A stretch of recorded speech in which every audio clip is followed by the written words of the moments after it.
नए साल का नया दिन नई रात मुबारक हो। इस साल की हर खुशबू तुम सबको मुबारक हो।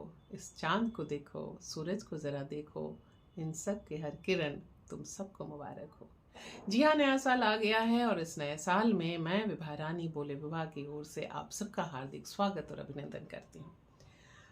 इस नए साल में आप सब प्रसन्न रहें, खुश रहें, अपनी अपनी मंजिलों को, अपने अपने लक्ष्य को पाएं, यह मेरी शुभकामनाएं आप सबके लिए। और चूंकि मैंने शुरुआत की है कविताओं की लाइन से, इन कविता के लाइन पे मत जाइएगा, क्योंकि ये कविता मैंने तब लिखी थी जब मैं कुछ छठी सातवीं कक्षा में पढ़ती थी।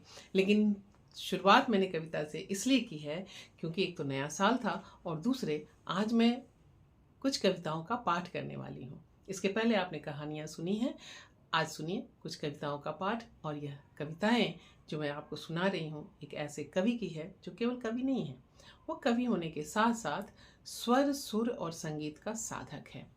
और उसके हिस्से ढेर सारी प्रामाणिक जीवनियाँ हैं जो उन्होंने लिखी हैं, जैसे उस्ताद बिस्मिल्लाह खां की, स्वर साम्राज्ञी लता मंगेशकर की, गुलजार साहब की, सोनल मान सिंह की। और पुरस्कार तो इतने हैं स्वर्ण कमल पुरस्कार सहित कि अगर मैं उनका पूरा परिचय पढ़ने जाऊं तो उस परिचय में ही पूरा समय समाप्त हो जाएगा। तो मैं चाहूँगी कि आप वो परिचय खुद पढ़ें, खुद उनके बारे में और अच्छे से जानें। मैं आपके सामने उनकी कविताएं लेकर आई हूँ जो इस कविता संग्रह में छपा है। और इस कविता संग्रह के शीर्षक का नाम है बिना कलिंग विजय के।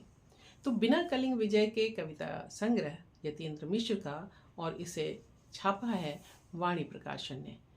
तो मैं इनसे कुछ कविताएं आपको सुनाती हूँ, आप खुद सुनकर के तय करें कि ये कविताएं क्या हैं। मांडू। बिलास खानी तोड़ी के स्वर पर बहती चली आती एक प्रेम कहानी। कैसे एक रूपमती रानी और बाज बहादुर पड़े प्रेम के गोपन यवनिका की ओट में। एक राग बदस्तूर संवारता है सुनने वाले का मन, एक संध्या उतरती उस स्त्री के भीतर जो लिखने लगी प्रेम की पाती छोड़ कविताएं। धड़कता रहा एक शहर बंदिशों के बनने में, रागमालिका के व्याकरण चढ़ने में। आती रही प्रेम में डूबी पुकार, जैसे बिलास खानी तोड़ी भूल कर वो कोई गा रहा हो गोरख कल्याण। इधर पर्यटक टहलते उन खंडहरों में जिनसे आती रूपमती और बाज बहादुर की आवाज। इस तरह मांडू एक शहर बनता, इस तरह वहां प्रेम का खर्ज भरता।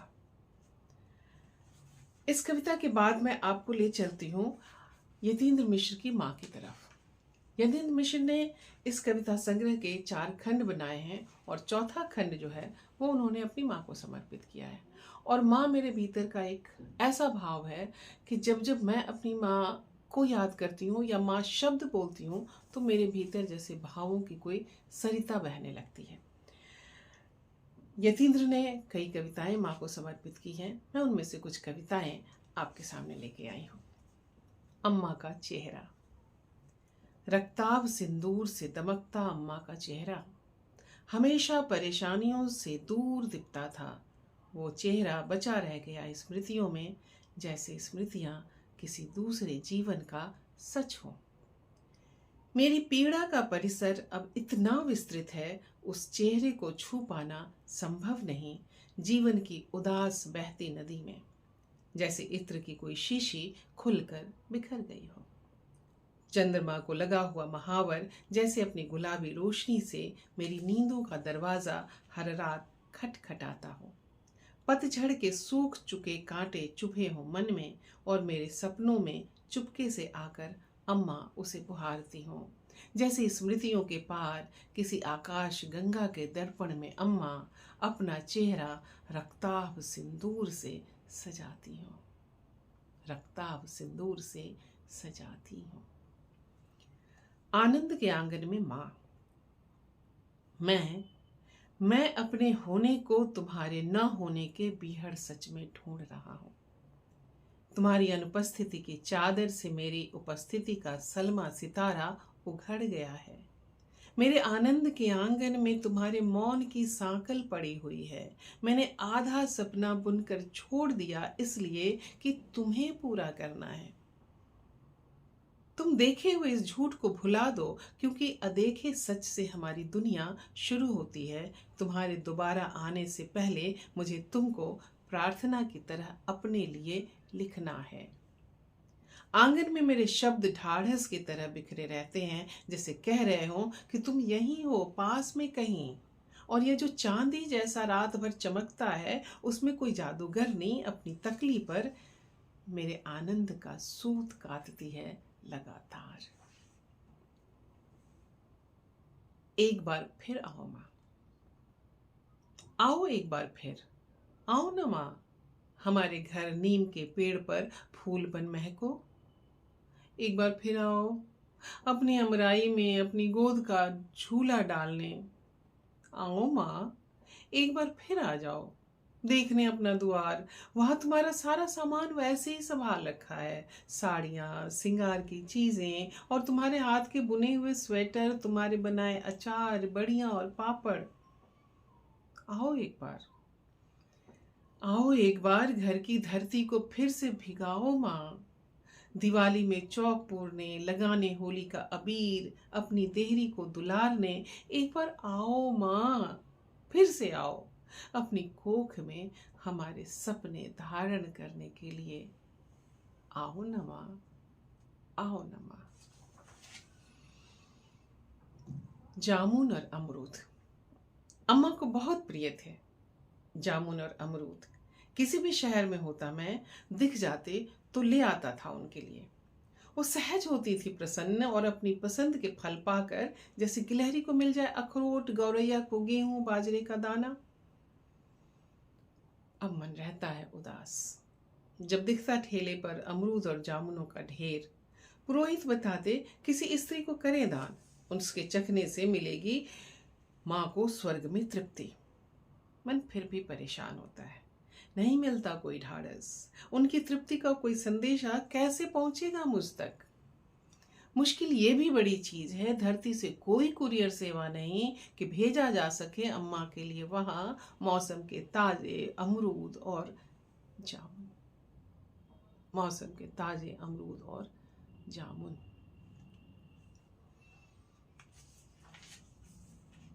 अब कहीं नहीं। उस चादर का क्या होगा, उस चादर का क्या होगा शव के साथ जाने पर, जो घाट पर ही छूट गया। उन चूड़ियों को कौन संभालेगा, उन चूड़ियों को कौन संभालेगा अंतिम विदा के क्षण हाथों से जो रीत गई। वे साजो सामान क्या करेंगे, वे साजो सामान क्या करेंगे रुखसती के बाद, जिन्हें बेवजह जलावतन किया गया। वे चीजें, बातें और स्मृतियां अब कहाँ होंगी। वे चीजें, बातें और स्मृतियां अब कहाँ होंगी, जो जीवन के बाद भी होकर अब कहीं नहीं है, जो जीवन के बाद भी होकर अब कहीं नहीं है। खुशियों की अधबनी माला। खुशियों की माला टूटकर बिखर गई है। खुशियों की माला टूटकर बिखर गई है। मन की सुमरनी फेरते फेरते मनके से चिटक गया है धागा। माँ होती तो गूंथ देती एक बार फिर से बिना गांठों वाली माला। अब हूं परेशान,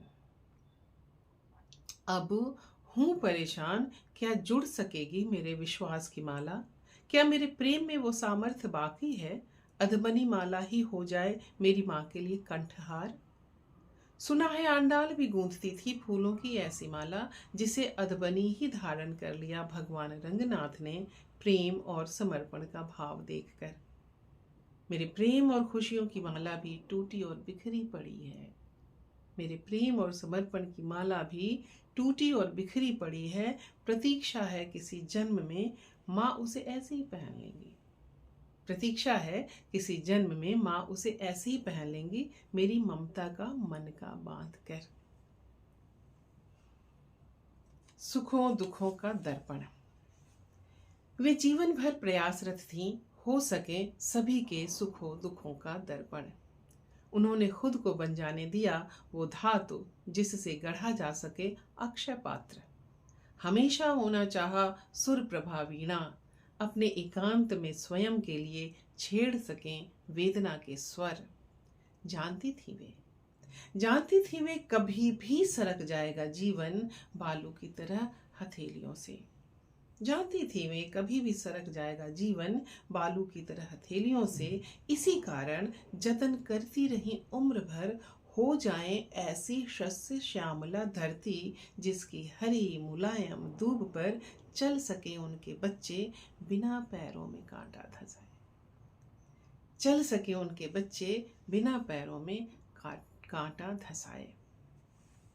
सोने की बिछिया पहनती थी वो सोने की बिछिया, पहनती थी वो सोने की बिछिया। सुनार कहता, बहू जी पैरों में नहीं पहनना चाहिए सोना।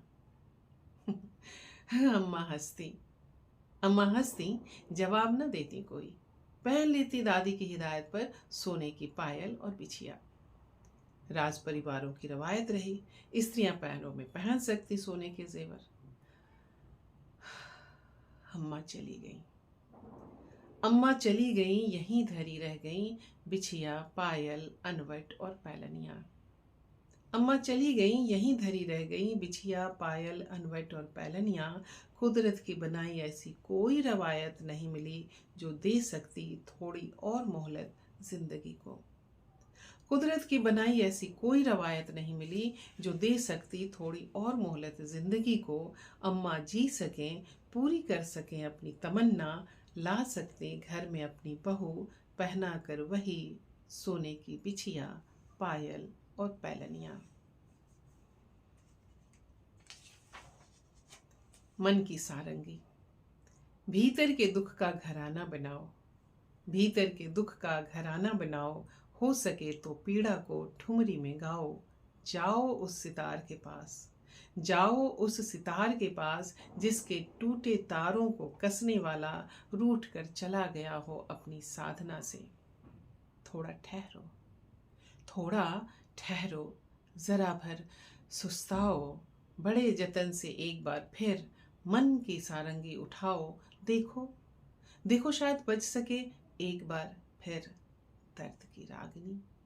देखो शायद बज सके एक बार फिर दर्द की रागनी। हो सके तो बचाओ भीतर रिश्ते दुख को, भले ही उसे ठुमरी के नए चलन में गाओ, भले ही उसे ठुमरी के नए चलन में गाओ। तो ये थी कुछ कविताएं यतीन्द्र मिश्र की, उनके नए काव्य संग्रह बिना कलिंग विजय के, जो आया है वाणी प्रकाशन से। आप इस किताब को ले सकते हैं, पढ़ सकते हैं। इसमें ढेर सारी कविताएं हैं और मैंने जैसे कहा है कि 4 खंड हैं इन कविताओं के। इन चारों खंड में अलग अलग हैं और एक जो बहुत ख़ास बात है इन कविताओं में कि इसमें आपको संगीत दिखेगा और संगीत के साथ साथ संगीत इस रूप में भी दिखेगा कि संगीत के इसमें वाद्य यंत्र हैं, संगीत के इसमें राग रागिनियाँ हैं, संगीत के इसके बोल हैं, जैसे ठुमरी है, जैसे सारंगी है, जैसे सितार हैं, ये सारे शब्द हैं, राग तोड़ी हैं और इसके साथ साथ प्रेम की अद्भुत कल्पना है और उदात्त गाथा है, जैसे मांडू कविता है। तो इन सब को आप पढ़ते हुए अलग अलग भाव भूमि पर यात्रा करेंगे और मैं चाहूँगी कि आप इस किताब को लें, पढ़ें और पढ़ने के बाद अगर आपको लगता है कि इनमें से किसी और कविताओं का पाठ मैं कर सकती हूँ तो उन कविताओं को आप मुझे कमेंट बॉक्स में लिख करके भेजें और मैं आपके नाम की सिफारिश के साथ कि आपने यह कविता यतीन्द्र मिश्र की इस काव्य संग्रह से इस कविता को चाहा है कि मैं उसको पढूं, तो वो उसे मैं पढ़ रही हूँ और मुझे ऐसा करके जाहिर है बहुत अच्छा लगेगा क्योंकि आप हैं तो हम हैं। तो नए साल की एक बार फिर से शुभकामनाएं और बधाइयाँ और अभिनंदन और आप सब यूं ही हंसते खिलखिलाते रहें और हमारे चैनल पर आते रहें। तब तक के लिए हमें आज्ञा दीजिए। प्रणाम।